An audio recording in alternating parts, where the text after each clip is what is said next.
Welcome back everyone, Mariah Monetize here, and in today's video, I'm going to be talking about the recent crash in Bitcoin. I'm also going to be talking about the price of Bitcoin and where I see it going next. I want to start off this video by talking about something very, very important. If the crash from 69,000 down to about 42,000 freaks you out, there's a few things that I think you should take into consideration. One is you probably just haven't been in the space enough. The longer I'm in the space, the less I am shooken up by the pullbacks. This last pullback, I really didn't care at all. And I see people around me who are freaking out, like what's going on with Bitcoin, thinking that it's over, the bull market's over, and I'm just like, my friend made a good point. He said, Bitcoin is just being Bitcoin. And let's go ahead and take a look back over here at this right here. So this is 2017, this is Bitcoin being Bitcoin. This is, 38, 33, 36, 29% pullbacks along the way from Bitcoin going from, I would say this is probably like in the $1,000 range or even a little bit lower, all the way up to $20,000. So that's just Bitcoin being Bitcoin. I think that over time, Bitcoin is going to become more mature. So when I first got into the cryptocurrency space, I would drive like 2 hours to San Francisco to go to Bitcoin meetups at like random dive bars.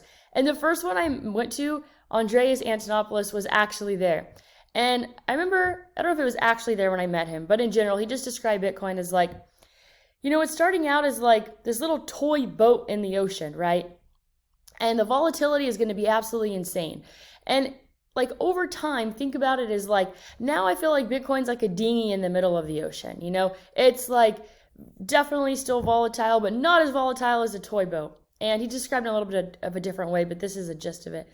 And then he described it as Bitcoin gets bigger, as the market cap gets bigger, as more institutions start investing and more governments start investing and the adoption rate starts increasing, then it's like Bitcoin is like a ship in the ocean. And the volatility won't be nearly as much. But you know what?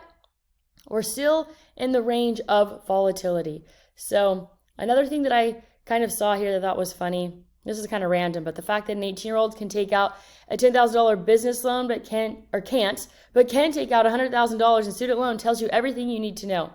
One other thing that I thought was kind of funny that I wanted to share before I get into the price action is, where the heck did it go? Oh yeah, this one. New. AOC doesn't own any Bitcoin. You know what I've learned is that people that love to be victims don't own Bitcoin. Bitcoin is not for people with a victim mindset. Those two things really don't occur, is what I've kind of noticed. And so AOC over here being a victim, trying to convince everyone that they're also victims, which ties back into the student loan debt thing. We got to start teaching adults how to take responsibility for their own actions. Okay, that's one thing that I have like zero tolerance for, is like people not taking responsibility for their actions. I just cannot handle it. So like I said, if this last crash freaks you out a little bit, I think you got to start watching more Michael Saylor videos.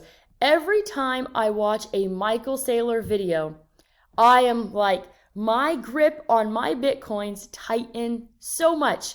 That guy gives me so much confidence, and he really puts Bitcoin into perspective. He adds different perspectives. He makes you truly realize how big Bitcoin can be. And so it takes a little bit of time of being in this space to not get freaked out by the pullbacks. And it also is like a reminder that, you know what, maybe you don't truly understand Bitcoin if the pullbacks freak you out. Maybe you should spend more time learning about it.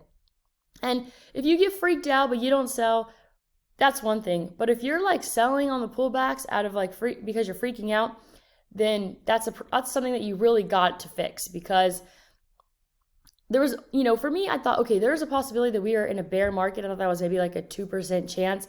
I still think like that we're in a bull run.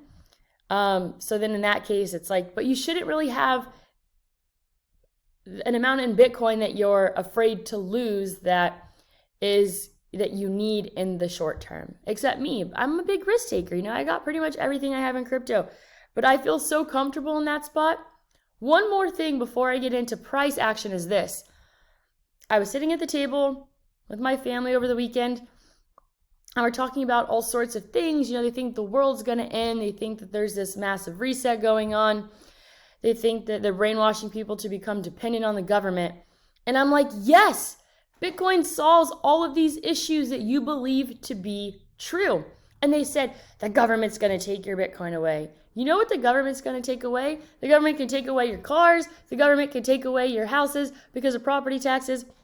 The government can take all the money that you make because you are not self-employed. You are employed by someone else. And you know what the government can never take? My Bitcoin. And I kind of said something. I said it kind of in a rude way. I kind of regret saying it how I did. I said, if you think that the government can take away my Bitcoin, then you don't understand it. Because I could cross borders with a 24-word seed in my head. I could carry around millions, billions of dollars of wealth in my mind, and I could cross borders with it. So, no, it is decentralized. Because that's what they think, is people think there's a central point of attack when it comes to Bitcoin. That's not the case. I'm sorry I made you look at AOC's victim face for that long. I should have changed it to the chart over here. Okay, so 7-day chart here on Bitcoin. I don't know if you remember in my previous videos. So there's a couple things. I told you about a tweet. I responded to someone's tweet saying that I thought the bottom was going to be 53,000 and like $400 or something. So the low of this candle right here was 53,327. So the local low was there. And there was an opportunity to buy that local bottom and flip a trade. Did I do that? No, I'm not interested in trading right now. I will give you an idea of where I think the price is going to go, but I'm only accumulating. In my opinion, this is not the time to be trading unless you are super, super experienced, because right now is the opportunity to just hold and you're going to make probably a crap ton of gains. So I was wrong about that being the bottom, although Bitcoin did find a little bit of support at that DMA, but ultimately this is where I think the local bottom came in. So we saw a low of $42,333. In my previous video, I also mentioned I was concerned on this 7-day chart with this red 2 trading below the red 1. And indeed, it got ugly. So what percentage pullback have we seen on the price of Bitcoin? We have seen about a 38% pullback on Bitcoin. I do think because we bounced so hard, so let's see, how much have we gained already off of the bottom here? We have gained, let's see, approximately 20% off the bottom. So for me, I like that price action. You know, that big bounce off the bottom is in my opinion, a good thing. So this is the daily chart, which still does not need a trend reversal. We kind of have to get like over $59,000 for this trend reversal to change. So let's take a look at the 12-hour chart here, which is showing a little bit more strength, but Bitcoin still has a long ways to go to show a strong trend reversal. This is a 4-hour chart, which is looking a little bit better. So these lower level time frames are giving us more confidence versus they're giving us some signs of trend reversals. The 1-hour chart actually looks great. So the 1-hour chart looks good. Are we going to go straight to 100K from here? I mean, I don't think so. I think there's going to be some pullbacks along the way. Like I have been saying, I believe this bull market is going to be dragged out a little, like quite a bit longer than the one in 2017. If we were in 2017 times, the market would be topping in 10 days approximately. And I do not believe that to be the case. I think that this bear market is going to be dragged out over a longer extended period of time, which in my opinion is a good thing, because I think that the increase in price will be a little bit more sustained, and that builds support over time. And with that support over time, that means that we may not crash as hard as, like, you know, the 80 to 85% that we've seen previously. So 30-minute chart also looking strong. Let's just go ahead and zoom in here on the 5-minute chart. 5-minute chart making higher highs, looking good. I'm really curious to see what the stock market's doing today. Stock market is open up strong today. So this is a good sign. There's still been correlation between crypto and between crypto and traditional markets. You know, I specifically look at SPY. I kind of look at Tesla a little bit. Let's see here. So what I would want to see here on the S&P is to go above the high of this to make a new all-time high. The high of this candle is 473.54. But I really like this. This is a very strong candle. And this is actually interesting here on the SPY. So with TD sequential, which is an indicator that I use, usually this indicates as a bottom. And so that was a really nice one candle that came off of that 9 candle right there. So strength in SPY. Let's really quickly look at Tesla. Tesla just over $1,000, up 3% on the day. Let's go ahead and back over to crypto. It's making sense, right? I'm looking at Bitcoin. It's up. And especially as, you know, the stock market opens, you'll sometimes see the correlation. Bitcoin will be increasing in price. The stock market opens, it's trading downwards, and then Bitcoin tends to follow. So something to kind of keep an eye on there.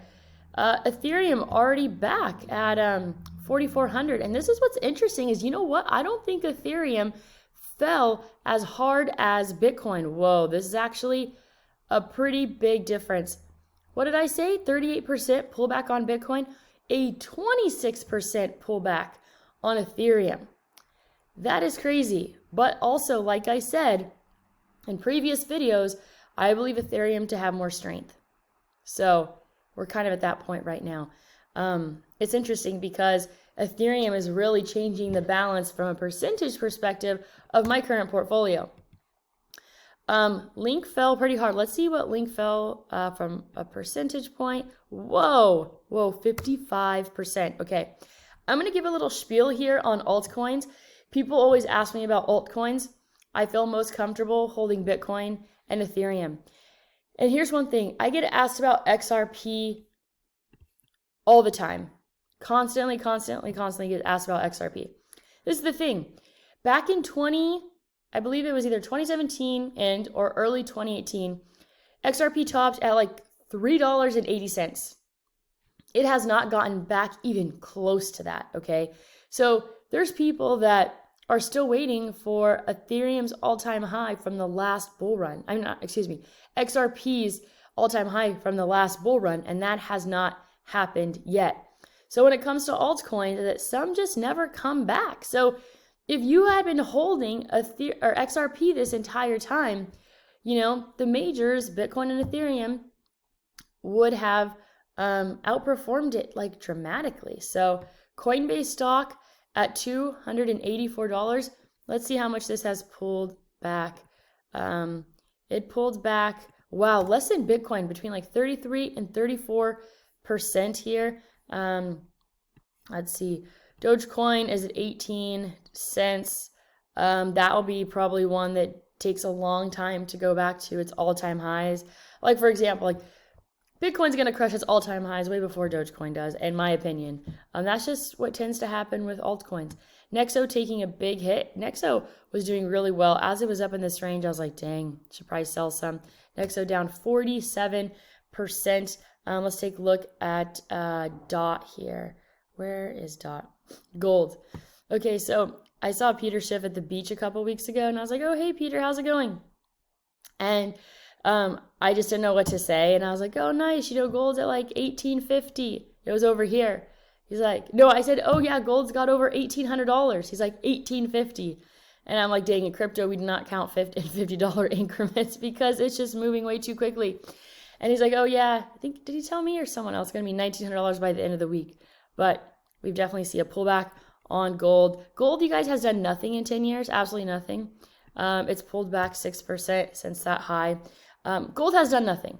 I have no interest in gold. There was a period of time where I was thinking about getting in precious metals, and you know what? Absolutely not. Bitcoin, in my opinion, is going to outperform precious metals. Well, gosh, it already has. I mean, that's a no-brainer. It's going to outperform any business that you start, and no headaches, okay? It's going to outperform investments in real estate. In my opinion, it's going to outperform pretty much anything. Maybe not like some marijuana stocks or some psychedelics or like some like certain things, but Bitcoin is going to pretty much outperform most investments. And you know what? It doesn't consume your life. you get to enjoy your life. So I hope you enjoyed this video, found value, share it with a friend, check out my links below to support my channel. That is all that I have for you today, as I go out there and create a portfolio